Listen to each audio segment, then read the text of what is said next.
Gisugdan na ang pag-apod-apod sa tag 6,000 pesos nga cash aid ubos sa Social Amelioration Program KUNSAP alang sa 2,178 ka mga beneficiary nini.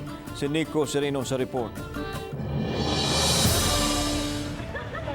Mukantidad sa 14,862,000 ang kinatibuk-an nga kantidad nga gigahin sa nasudnong kagamhanan isip cash aid alang sa mga beneficiary sa Social Amelioration Program. Sa dayong sud sa Lapu-Lapu City Central School, ipakita na sa mga beneficiary ang ilang mga rekisito nga naglakip sa ID, na pirmahan nga form sa Social Amelioration Card ug certification nga nalakip siya sa talaan sa mga beneficiary.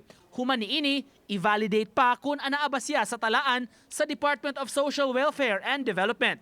Human ma-validate, mulinya na alang sa payout. Mato ni Joseph Namit, team leader sa City o Municipal Action Team sa DSWD Lapu-Lapu City Station, ang 14.8 milyones pesos alang sa 2,879 ka mga beneficiaries nga wala pa makakuha sa ilang SAP. 1,879 kanila mga regular beneficiary kung nakakobra na sa unang pag-apod-apod, samtang ang 299 waitlisted. Aduna usay beneficiary nga natingob pagkuha ang duha ka mga cash aid.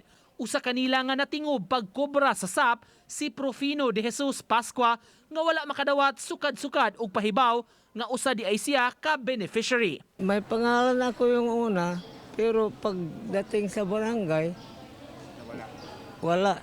Yung pag-claim, wala.